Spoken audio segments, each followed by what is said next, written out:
Eu não vou conseguir olhar o chat, mas eu também respondo depois para vocês, tá? Então, a gente hoje vai ver a questão do modelo OSI, tá? Compartilhar já a tela aqui.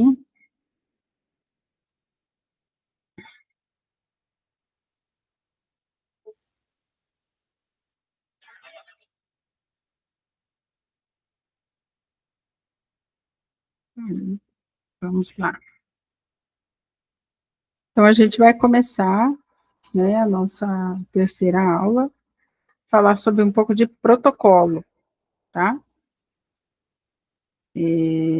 Protocolo, se a gente pensar um pouco na questão, o que a gente faz quando a gente vai num órgão, a gente vai entregar algum documento, a gente faz um protocolo, a gente entrega algo e recebe algo em troca. Então, a gente vai ser portador de uma mensagem destinada a alguma pessoa, ou algum órgão, ou algum setor, e a partir deste documento, ele vai tramitar dentro desse órgão ou dessa empresa até chegar ao seu destino. O protocolo que a gente utiliza nas máquinas para utilizar até a própria internet é mais ou menos a mesma coisa, certo? Você vai fazer uma troca de mensagens entre uma ponta e outra, com vários intermediários, para que a mensagem você quer que chegue até ao destino, seja recebida, né? Então, eu aqui, eu estou fazendo um documento para colocar para vocês. E como que eu vou fazer esse documento e encaminhar para vocês? Eu posso selecionar todos vocês, pegar o endereçamento e encaminhar no e-mail de vocês. Eu posso pegar o telefone de vocês, pegar esse endereçamento do telefone de vocês e mandar uma mensagem de WhatsApp, por exemplo. Ou eu posso pegar o telefone de vocês, que não deixa de ser um protocolo, e fazer uma ligação para vocês e passar essa mensagem. Tá? Então, o protocolo na rede é uma troca de mensagens realizadas por software e hardware de algum equipamento. As placas de redes, elas controlam fluxos de bits entre as interfaces de rede, controla congestionamento e roteamento. Elas utilizam as mensagens de GET, SET para indicar quais as mensagens que serão encaminhadas, principalmente quando eu tenho o circuito fechado de uma ponta a outra, eu tenho que sinalizar que estou mandando e ter um ok do outro lado, que nem a gente viu nas outras aulas, né? Eu só consigo fechar o circuito se eu tiver o ok falado, beleza, está fechado o circuito. É para cá mesmo que você vai receber.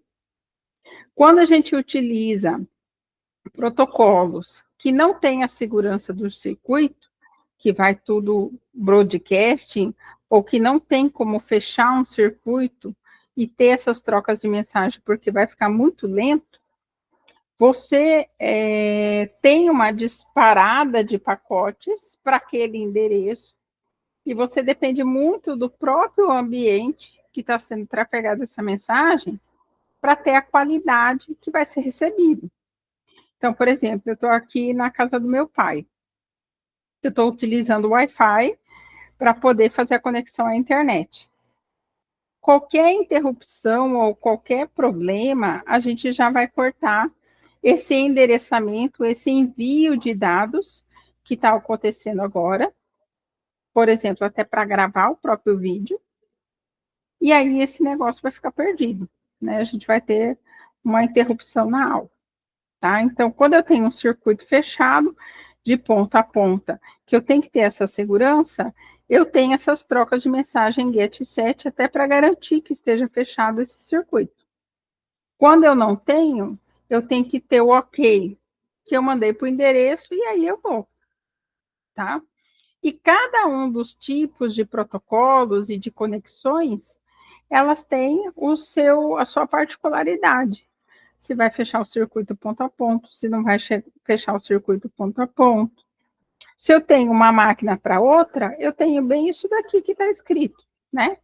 A minha placa de rede vai conversar com a outra placa de rede, direto. E eles vão fazer esse controle.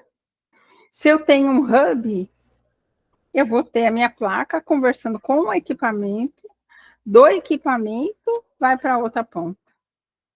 Se eu tenho um switch, vai para a minha placa de rede, vai para o switch, do switch para outra ponta. Se eu tenho um servidor hospedado, a minha placa de rede vai para o switch vai até o switch onde está o servidor e do switch do servidor vai para o servidor responder essa requisição, tá?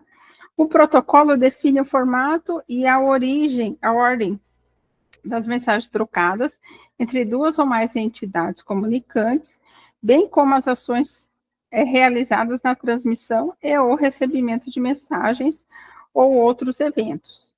Então, toda a camada do protocolo, que a gente vai pensar ele como um bolo, com várias camadas, cada camada tem uma função. E essa função, ela determina se aquele pacote vai ser recebido ali ou não. Então, se eu tenho, por exemplo, um controle de segurança, eu vou ter lá nas minhas camadas mais baixas as detecções, por exemplo, quando um pacote não é bem-vindo, quando ele tem alguma particularidade que vai deixar passar. Por isso que quem trabalha com rede, trabalha com segurança, é meio, eu até brinco, a gente fica meio neurótico, né?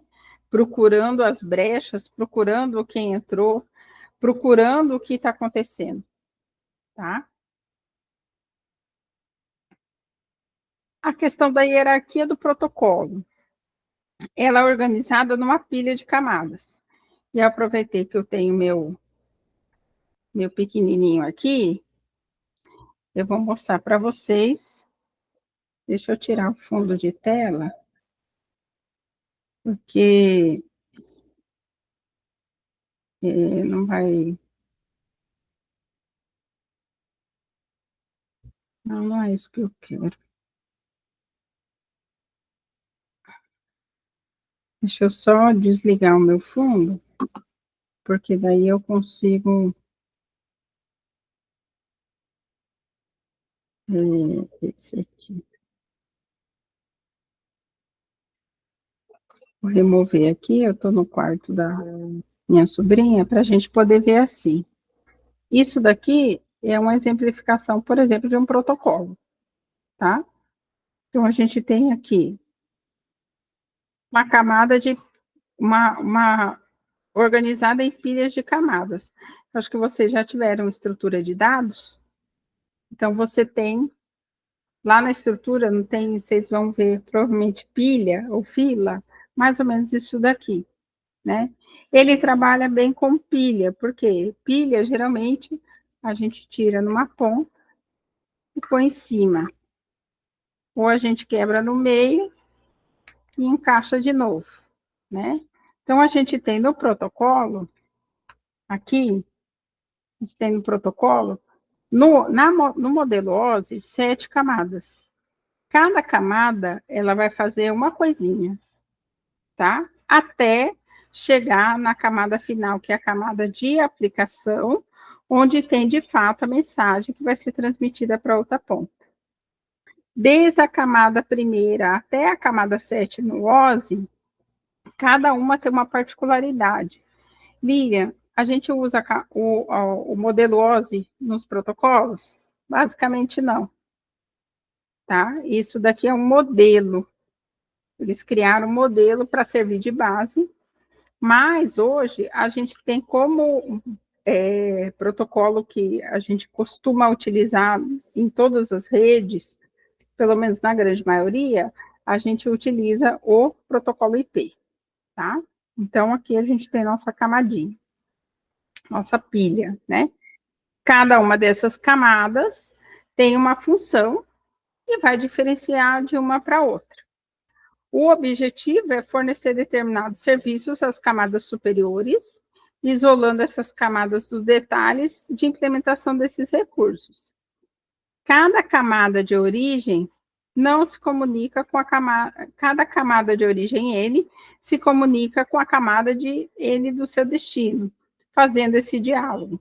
Então, eu tenho a camada física embaixo, ela vai conversar com a camada física lá. Então, como que eu monto esse pacote? Eu empilho e mando na minha rede. Chegou no destino, ela vai desmontando, bloco por bloco, camada por camada, até chegar na mensagem que quer ser encaminhada para o outro usuário, né, o compartilhamento daquele recurso. Vamos lá.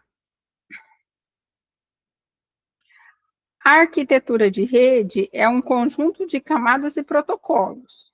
Você vai ter softwares e hardwares que devem conter informação acerca do protocolo de forma adequada.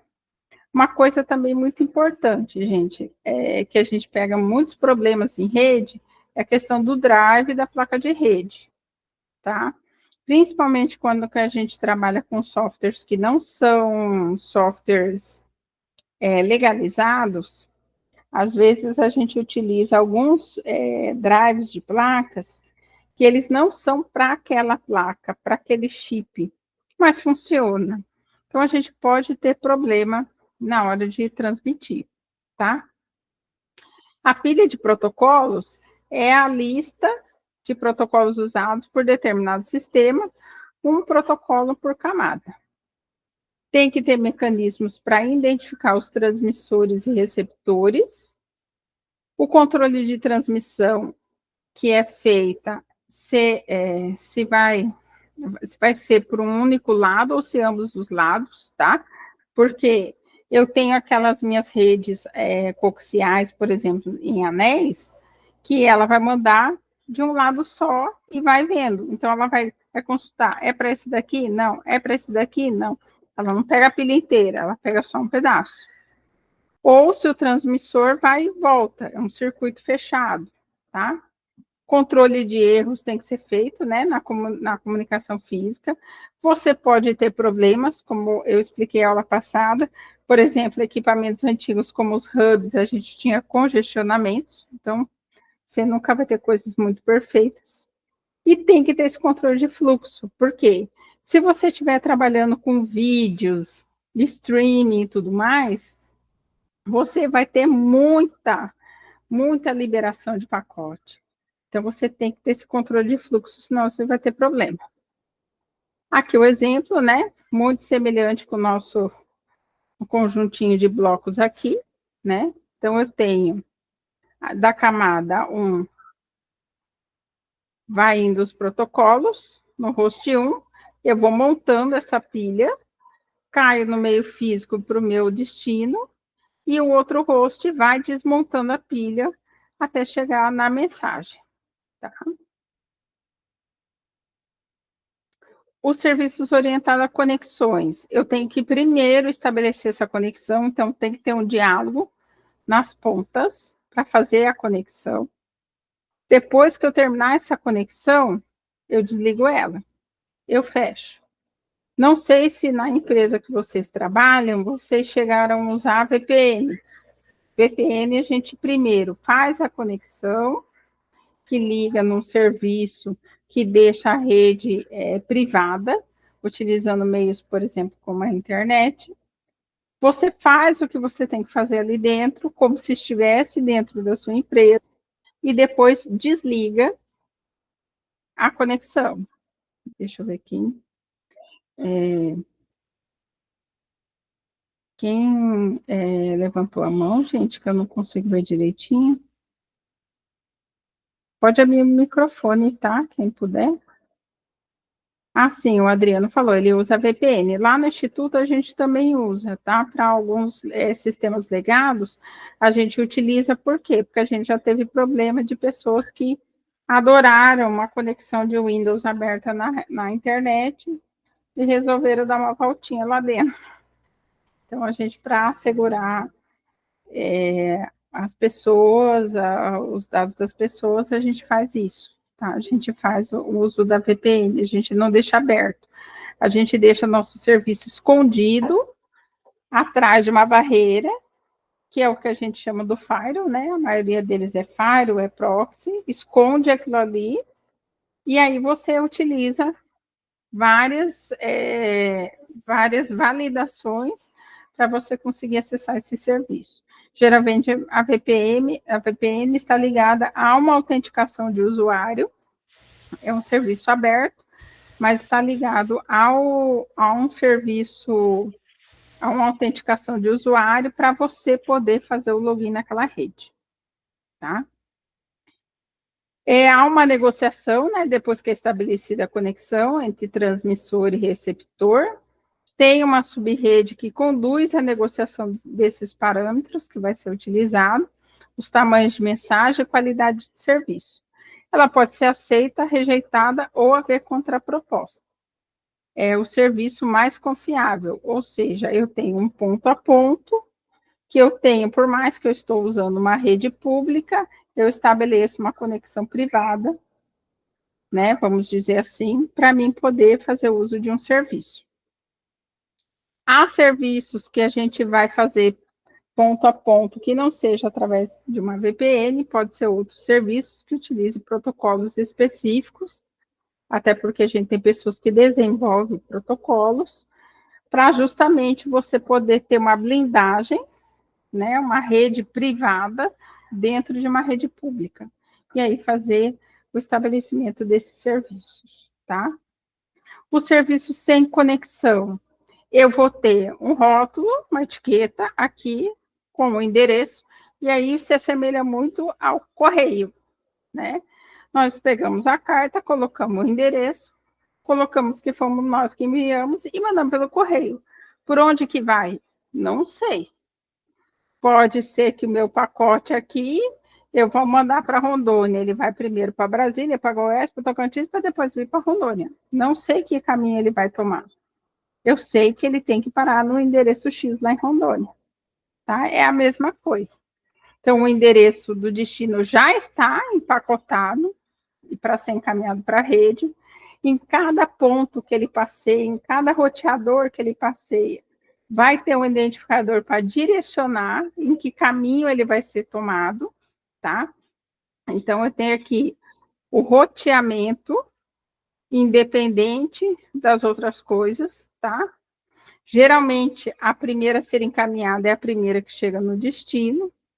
Pode ser retardado, se tiver congestionamento, vai demorar, e é um serviço menos confiável, tá? Mas quando eu preciso mandar muito pacote, muita coisa, ele é mais utilizado. Por quê? Porque a conexão, os serviços com conexão, eles têm uma demora maior.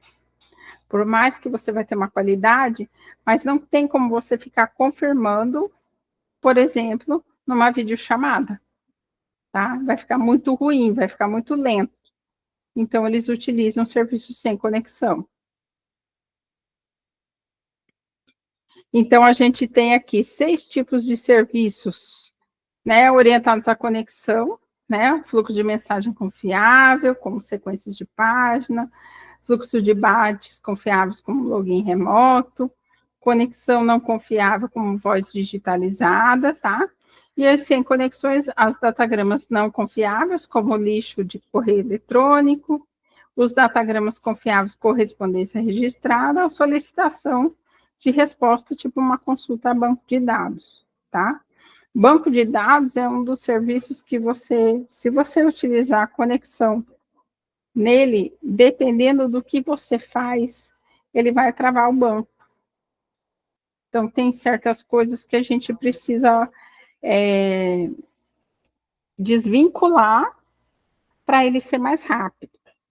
Uma das coisas que eu tive como, que eu tenho como exemplo é quando eu trabalhei no call center, antes de entrar no IF, a gente utilizava o banco do SQL Server. SQL Server, para fazer restauro, você tem que ter o log, né? Você vai lá, faz o banco e cada ação que você faz, ele gera um log para que você possa fazer ou a restauração do banco inteiro ou a restauração daquele ponto da onde deu o problema. Só que como a gente atendia no call center mais de 25 mil chamadas, o log, além de estar comendo o disco inteiro, né, porque o log ficava muito grande, demorava demais. E dependendo do fluxo de chamadas, o banco de dados travava. E aí inviabilizava o serviço. Então, a gente não utilizava o banco com log. A gente só armazenava as informações no banco. Né? Então, assim, tem certas coisas que você vai ver que o que a gente aprende no curso é válido, é o mundo ideal. Mas, dependendo do que você vai fazer e do volume que você vai ter, se você não tiver muita habilidade ou ainda tiver com pouco conhecimento, você vai para o kamikaze, né? Vai para a gambiarra para poder resolver o problema. Depois você senta e vê o que você vai fazer, tá? Aqui tem eu coloquei algumas imagens aqui com relação às 5 primitivas de serviço para implementação de conexão simples, né? Eu tenho a ouvir, esperar, conectar, né? Receber, encaminhar e desconectar, tá? Então, a minha placa de rede no meu destino, ela sempre vai estar à espera. Quando ela recebe, tá ok, ela conecta. Depois que ela conectou, vai fazer a transação dos pacotes. Vou enviar e vou receber. Terminou tudo, vou encerrar a chamada. Então, vou pegar e desligar. Que nem uma videochamada, né? Aqui tem uma outra imagem que eu tirei do livro para vocês verem, que é com relação aos pacotes que são enviados com uma interação orientada a conexões, né? Eu tenho meu aqui, minha máquina cliente, tenho meus processos, tenho meus sistemas de chamada, tenho meu sistema operacional com seus kernels e seus drives, e aqui tem o servidor. Então, eu tenho essa comunicação. Vou conectar, tá? Ele falou, ok, vou te mandar os dados. Ele falou, beleza, já terminei, vou desconectar. Tá? Então, tem sempre essas tramitações. E aqui eu reforço novamente, se você trabalhar, por exemplo, com VoIP, streaming, é muito difícil isso daqui, porque deixa muito lento. Então, a gente não utiliza conexões, tá? O modelo OSI, o Open System Interconnection, ele é um modelo base, ele é um padrão internacional de protocolo. E ele é o melhor dos mundos, ele tem 7 camadas, tá? Os princípios aplicados. Uma camada deve ser criada onde houver necessidade de um outro grau de abstração. Cada camada deve executar uma função bem definida. Então, a minha camada física vai conversar com os drives. Então, ela tem que ter essa função bem definida que ela vai conversar com os drives. Senão não vai dar certo. A função de cada camadinha desta daqui deve ser escolhida tanto em vista da definição do protocolo padronizado internacionalmente. Os limites de cada camada devem ser escolhidos para minimizar o fluxo de informações entre as interfaces, ou seja, o que a camada física faz, a minha camada de enlace, por exemplo, não precisa saber nem fazer. A camada física já tem que fazer. Por isso que eu peguei os blocos, porque uma vez feita a camada física, tá? Ela não precisa mais disso aqui, ela já está em outro nível, então ela vai executar só o que está na próxima camada, tá? O número de camadas deve ser grande o bastante para que as funções distintas não precisem ser desnecessariamente colocadas na mesma camada e o pequeno suficiente para que a arquitetura não se torne difícil controlar. Traduzindo para o português, eu tenho que ser objetivo o que tem aqui, tá? Eu não preciso ficar transbordando informação entre as camadas. Eu tenho que ser objetivo. O que essa faz. Acabou. O que essa faz. Acabou. O que essa verdinha faz, ela faz. Pronto, acabou. Tá? Então, aqui a gente tem o modelo do modelo OSI. Gente, eu só vou 2 minutinhos aqui, só para avisar a minha irmã aqui. Porque ela tá me ligando umas 30 vezes aqui, eu não sei o que tá rolando. Mas depois eu vejo, tá? Então, aqui nas 7 camadas do modelo OSI, eu tenho a camada física, que é a minha camada da placa de rede, aonde ela vai ter contato com o drive, com o meio físico e tudo mais. Eu tenho a data link, a network, né? A transporte, a session, presentation e application, né? A física, camada de enlace, camada de rede, são as camadas mais baixas, aonde eu trabalho a questão do endereçamento mesmo, da conversa, né? Tanto que quando ela vai para outra ponta, para o host B, a camada física vai ver os bits. A camada de enlace vai ver o frame. E a camada network vai ver o pacote propriamente dito, para ver se realmente é daquele host 2, tá? E aí, cada camada conversa com cada camada, tá? Peraí, gente, tô com uma visita aqui. Eu tô com uma visita aqui do dos blocos, tá? Então, cada camadinha dessa, ela tem uma função, tá? Leva esse aqui lá para você, deixa eu te terminar da aula, tá? É que senão eu não consigo, né, gente? Então, a gente tem aqui primeiro a camada física de baixo nível, né? Ela vai fazer o envio dos bits, tá? Vai ser de baixo nível, vai ser a comunicação elétrica.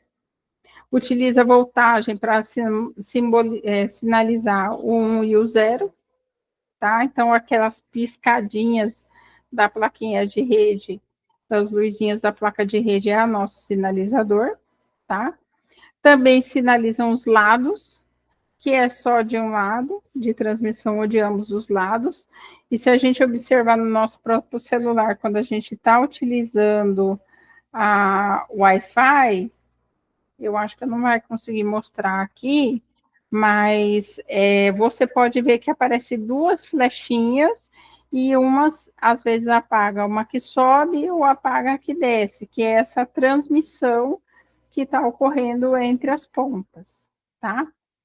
Como a conexão deve ser estabelecida, também é definida nessa camada física, como a conexão deve ser encerrada, e as interfaces mecânicas, elétricas e de sincronização. Então, ela é bem baixo nível mesmo, né? O que está na sua placa de rede.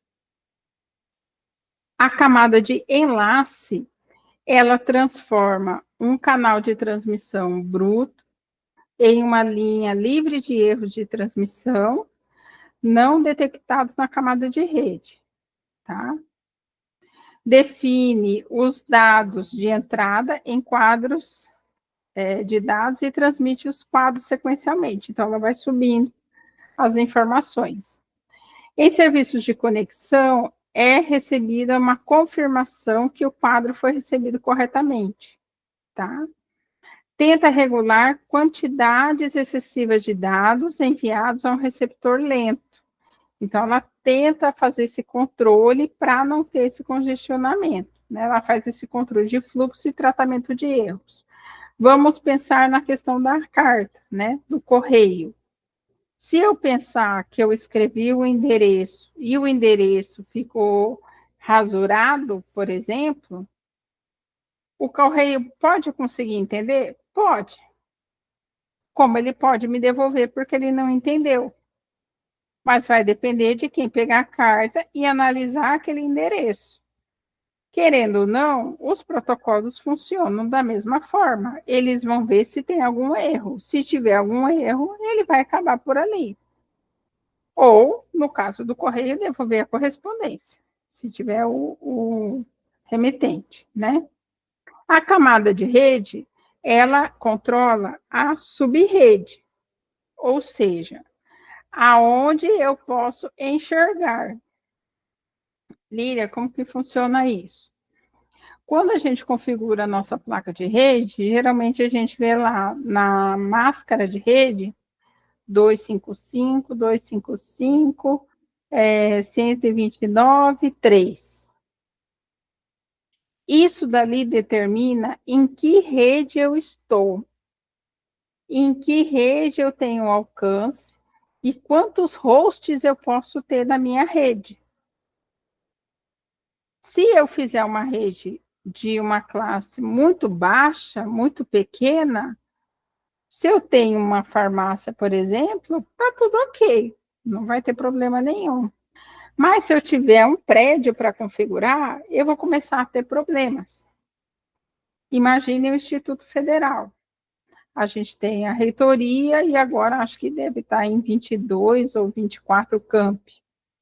Todos eles são ligados ao SWAP, que vocês também têm ligados, que vocês também têm acesso e têm as autenticações. Cada campus, ele tem que ter subdividido para que a sua LAN interna entenda que ela tem que fazer uma conexão na reitoria e possa navegar na reitoria para poder fazer uso dos sistemas, principalmente quando utilizado o VPN.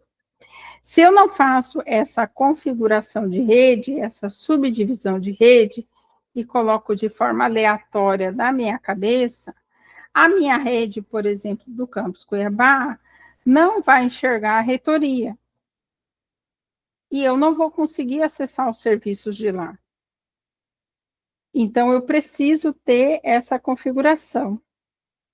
Quando a gente, por exemplo, utiliza VPN, geralmente é atribuído um endereçamento para que eu pertença àquela rede, ou eu tenho uma subrede que eu enxergue aquela rede a qual eu estou conectando para fazer uso dos sistemas, tá? Maneira de determinar a maneira que o pacote será roteado da origem ao destino, ou seja, é a minha etiqueta ali, para onde vai. Eu tenho conhecimento das minhas tabelas estáticas, porque as tabelas estáticas tornam mais rápido o envio, tá? Tenho acesso às tabelas dinâmicas, que eu vou conhecendo a minha rede, vou construindo essa tabela e vou poder direcionar mais rapidamente o pacote, tá? A divisão do mesmo meio, eu posso ter uma provocação de gargalos, né? Então, eu tenho que fazer o gerenciamento desse tráfego para evitar o congestionamento. E aí vocês veem que não é só a placa de rede, porque a placa de rede, ela vai receber, né, os pacotes, né? Ela vai gerenciar isso. Só que você tem esse controle também dentro dos equipamentos. Por quê? Porque se você tem muitos hosts, você pode ter um congestionamento também, tá? Os equipamentos de hoje, isso é muito melhor do que os equipamentos de antigamente, tá? A camada de rede deve tratar diferentes protocolos, garantindo a heterogeneidade e pode ter essa interconexão, tá? Eu posso conhecer, por exemplo, uma pessoa que tem IPv6, né, o IP da versão 6, ela pode conectar no IPv4, mas eu tenho que saber ajustar isso daí, tá? Elas têm que conversar. Pode levantar, pode falar, Ana Carolina.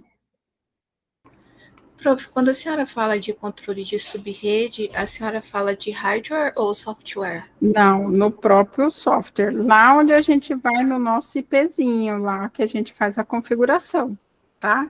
Isso é feito calculadora mesmo, tá? Você, cada range da máscara, aquele cada 255, ele é um conjunto de bits. E conforme você vai alterando os bits de 1 para 0 ou de 0 para 1, você vai ampliando ou restringindo o número de hosts da sua rede. Se você tem vários departamentos que você queira separar na sua empresa, e você queira separar, que a gente chama por VLAN, você tem que fazer esses cálculos, porque daí eles não se enxergam, mas são interoperantes. Como a senhora citou o IF, é como se cada campus tivesse a sua própria VLAN. Exatamente, é isso mesmo. Tá? E eles ainda não se enxergam, mas estão conectados. Isso. Tem as VLANs entre os campi, com a reitoria, e dentro do próprio campus ainda pode ser feito uma VLAN também entre os departamentos, para um não enxergar o outro. Tá? Só que daí essa conversa entre essas duas VLANs aí, elas é feita nos roteadores, nos switches, essas configurações são feitas nesses equipamentos para que eles se conversem. Aí vai para o hardware, né? Aí vai para o hardware. Mas, na verdade, acaba tudo dentro do software, né? Dentro do software que está nesses hardwares, né? Então, você manipula o software do Firewall, você manipula o software do switch para poder fazer essas configurações. Ok, entendi, tá? Prof. Obrigada. Continuando o nosso menino Ozzy, né? A camada de transporte, ela tem uma função básica, né?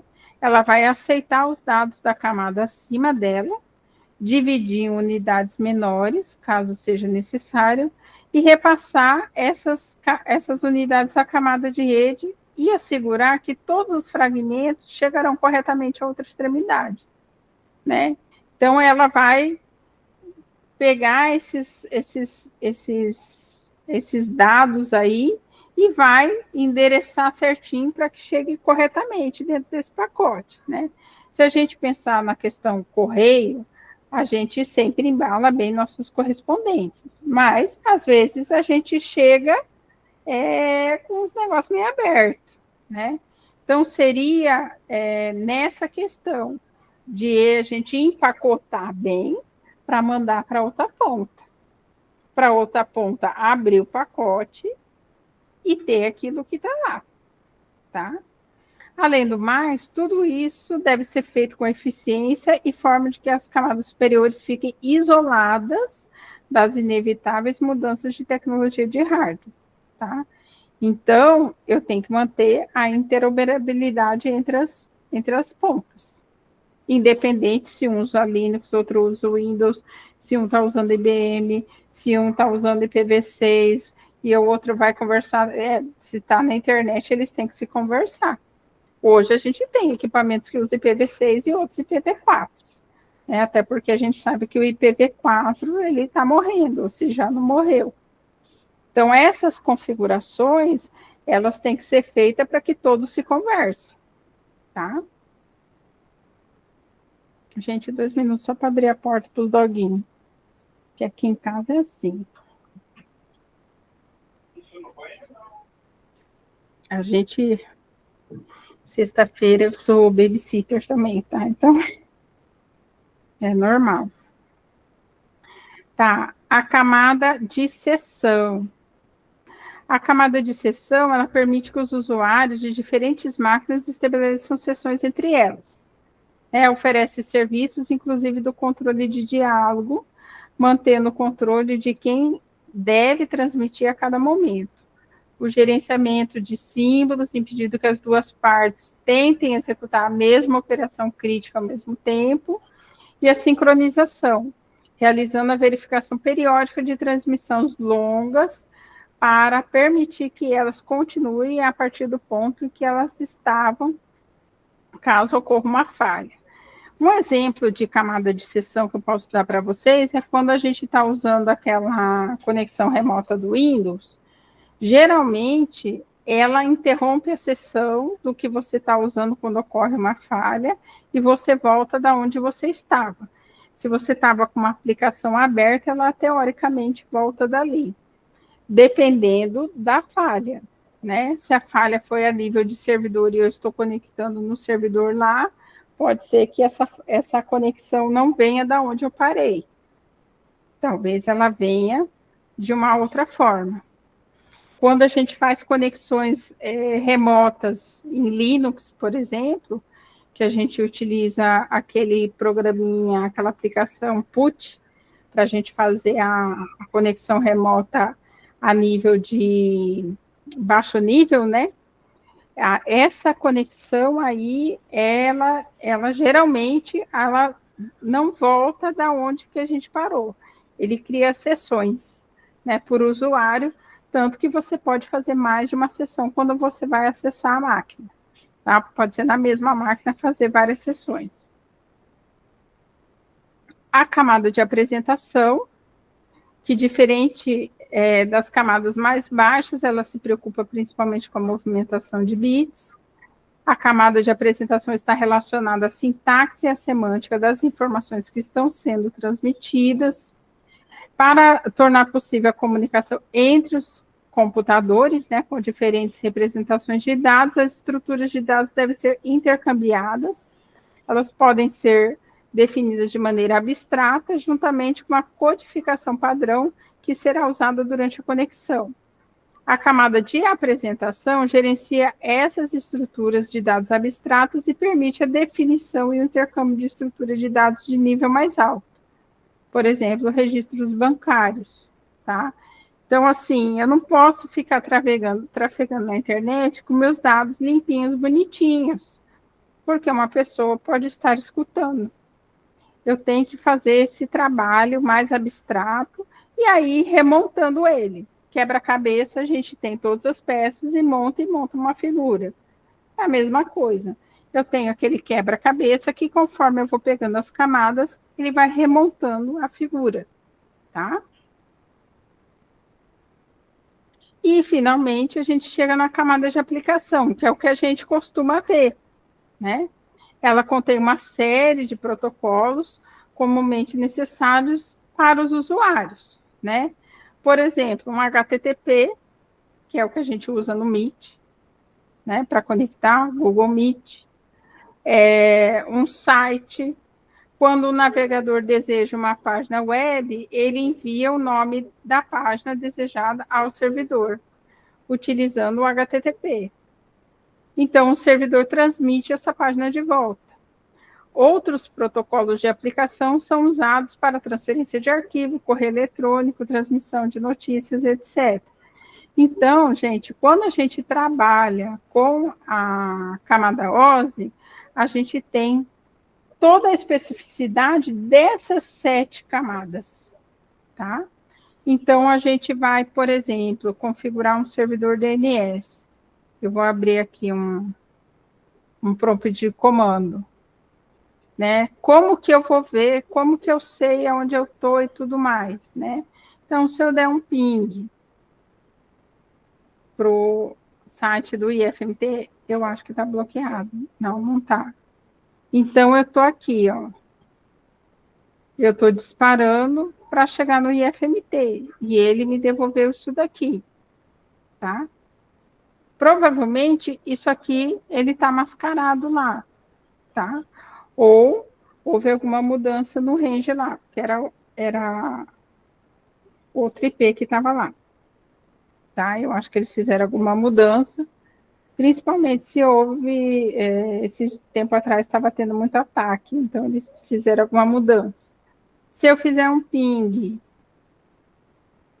no Terra, que era um provedor antigamente, aqui vocês podem ver, ó, ele me dá aonde está hospedado o Terra e ele me dá o IP dele. Se vocês olharem, ó, lá no IFMT, a gente está usando IPv4. O Terra está usando IPv6. Tá? Se eu for na Globo, a Globo está usando IPv4. Mas, Lília, como que você sabe o endereço? Quando eu faço, por exemplo, um comando ping, eu estou pedindo para a minha placa de rede e perguntando, vai até a Globo.com e vê se ela está ativa. Joga um pacote, 4 pacotinhos, né? São 4 aqui, 4 pacotinhos e vê se está ativo ou não, ou se está muito lento ou não. Então, ele me dá o nome da máquina que está lá, o IP da máquina, eu vou jogar pacote de 32 bits e ele vai me devolver o nome. Isso daqui é uma aplicação, que é o servidor de DNS. Por que, que a gente precisa do servidor de DNS? Em qualquer rede que você fizer, ele é essencial, porque é um serviço que você vai perguntar quem é g1.globo.com, quem é www.terra.com.br.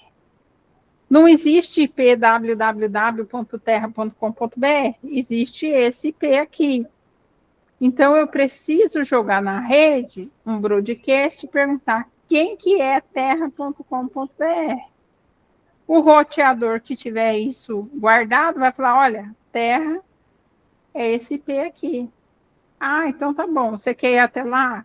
Então vamos até lá. Como disse o próprio Tannenbaum, como que eu faço a aplicação para chegar até o terra? HTTP, aqui o protocolo. HTTP, HTTPS, FTP, são protocolos também. Esses protocolos são protocolos de serviço. FTP para me enviar documento, né? SMTP para me mandar e-mail. Tem uns outros protocolos de e-mail também, tá? Você tem o protocolo SIP, que é o protocolo para VoIP. Cada serviço, cada aplicação, ela tem o seu formato, que vai ser trafegado na rede. Mas, Lília, eu coloco o IP da minha máquina, o SIP? Não. Você vai ter o endereço na sua máquina, e aí essas camadas aqui vão fazer justamente o ajuste, né? Conforme está empacotado ali, vai vendo, vai vendo, vai vendo. Ah, é uma aplicação SIP, ela não quer conexão. Ela vai enviar um monte de pacote aí para conversar. Ou, não, é uma aplicação que precisa estar conectado aí. Então, vamos estabelecer conexão e vamos transmitindo. Vamos fazer algo confiável, né? Um serviço de comutação, de telefonia, o outro tem que atender e está na linha para conversar, né? Quando você usava o Skype, que eu acho que o Skype já foi desligado também pela Microsoft, você fazia o quê? Você esperava o outro lado atender, estabelecer a conexão e aí fazer a transmissão, tá? Então, cada coisinha dessa, cada serviço desse, ele tem uma determinada configuração interna, vamos chamar assim, que vai conversar com a outra ponta e vai ver se realmente é para lá e realmente vai fazer a comunicação e a transmissão desses dados, tá?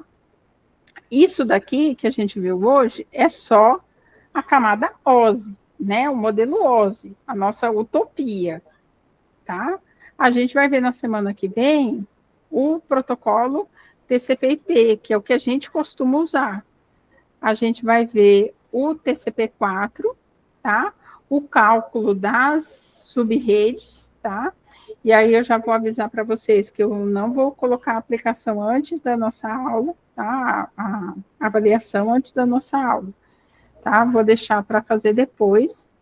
E já vou disponibilizar para vocês os materiais, tá? Para o cálculo de rede da próxima aula. E alguns materiais complementares dessa parte. Pode falar, Marcela.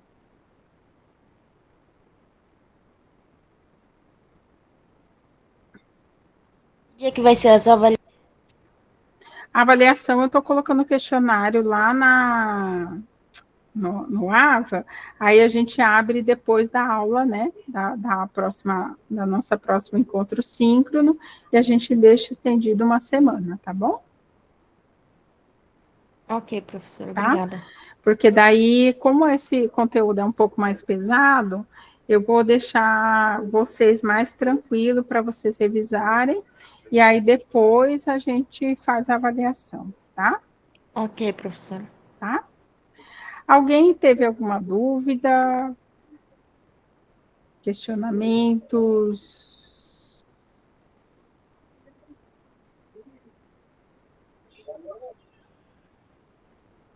Não? Tá todo mundo quietinho? Então, beleza, gente. Aí eu vou já disponibilizar para vocês os restantes materiais, tá? Esse final de semana. Aí na nossa próxima aula a gente faz como que diz? Faz mostro para vocês como que fazem, tá? Talvez a aula dá uma esticadinha um pouco mais na próxima aula, porque essa parte do cálculo é um pouquinho complicadinho. E aí depois a gente libera a avaliação de vocês, tá bom? Beleza? Assim que o vídeo ficar pronto, eu já vou disponibilizar lá na plataforma e já vou colocar os demais materiais, tá bom? Então, eu agradeço a presença de todos, tá bom? E aí a gente se encontra na próxima aula. Boa noite. É só colocar para vocês que talvez eu altere o nosso encontro síncrono, tá? Eu ainda não tenho certeza, porque eu talvez tenha que pegar uma disciplina na UFMT na sexta-feira. Aí eu vou tentar mudar nosso encontro para quarta-feira. Caso vocês tenham algum outro horário que vocês queiram fazer a aula, que dê para fazer, porque eu sei que a maioria de vocês trabalham, né? Aí vocês me dão um aviso que daí a gente remarca, tá bom? Pode ser durante o dia também, não tem problema. Ô, prof, quarta-feira eu tô com 2 matérias do IF. Ah, tá. Chocou, não sei como que eu consegui me matricular, mas é isso aí. Tá, você tá fazendo que curso lá? Faço banco de dados e TCC na quarta. Ah, tá, beleza. Mas é online, é tudo pela UAB mesmo. Ah, tá. Não, mas não tem problema. Eu vou, qualquer coisa. Ah, tem outra, né, Raquel? Eu É banco de imaginei. dados. Né? Não, mas aí não tem problema, não. Aí eu dou meus pulos. Qualquer coisa eu pego essa disciplina semestre que vem, porque já não tinha professor mesmo. Aí a gente estica o curso mais um semestre. Estou igual vocês. Só que lá o negócio dos professores está pior, gente. Está com muita falta de professor, tá? Mas não tem problema, não. Vocês podem ficar tranquilos, tá? E aí a gente se encontra, então, na próxima sexta, a gente faz esse trabalho com vocês, talvez a gente dê uma esticadinha na aula, tá bom? E eu já, daqui a pouco, disponibilizo o vídeo para vocês, tá? Uma boa noite a todos, bom descanso, bom final de semana. Boa Boa noite, noite. professor.